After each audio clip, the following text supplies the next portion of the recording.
Thank you for being with us here this evening. My objective here with my talk is to awaken the hearts, to help to stimulate and motivate everyone in this room to stop, ponder, and reflect on these key and important points that I'm going to mention, on what's it all about? What's the purpose of my life? And why am I here? And where am I going when I depart from this beautiful place? It doesn't make sense that everything in this room that we can see, that we can observe, has a purpose, but the human being doesn't have a purpose. I challenge everybody in this room to find me one thing that doesn't have a purpose, inside the room and outside the room.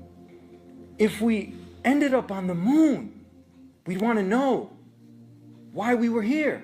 Maybe they might be a Starbucks, I go get a Frappuccino, a cappuccino, take a little break, get myself together, but then I'd be on the hunt to figure out, why am I on the moon?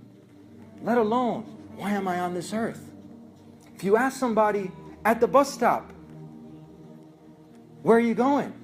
And they said, I don't know. You think that's a problem? If somebody at the university was asked, what are you doing here? And the person didn't have a clue, that'd be a problem. So my objective here is to awaken the hearts and the minds to contemplate and to think on these very important points on why am I here?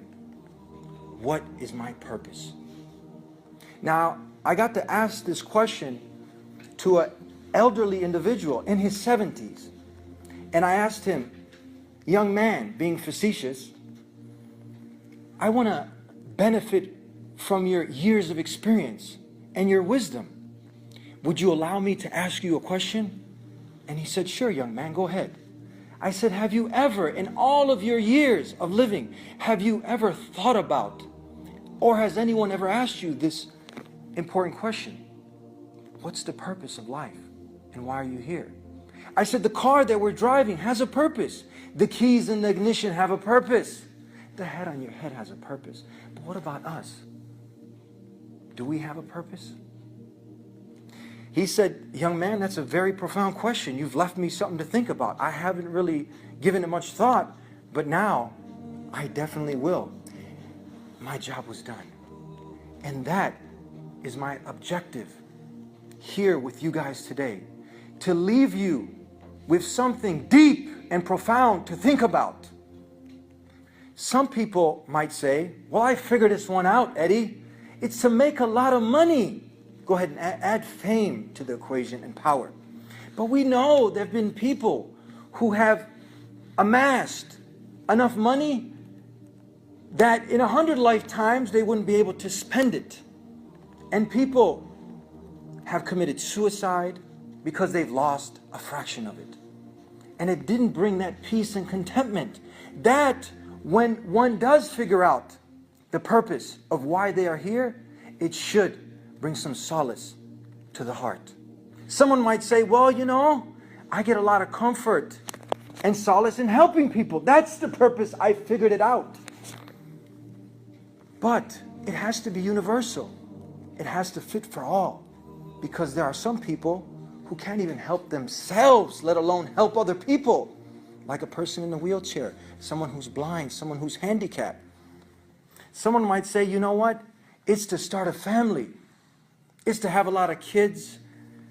Now, someone might object, say, you know, I've been there, done that. And she took half of it and I don't have any more to give. Or someone has tried to remarry and they just can't. So it has to be something that's universal, and it has to be a fit all for all. So my objective here is to awaken the heart and that voice deep down inside, and to start to ask, because design indicates a designer. And we would go back to the manufacturer of the car to ask how to operate all these fancy little gadgets on the iPhone and the iPad and the iMac. So, if I can do my small little part and give that advice for each and every one of us to stop, ponder, reflect, and to think, and to awaken the heart and that little voice inside, and to ask the designer who designed all this, what's my purpose? What's it all about? Why am I here? Thank you very much.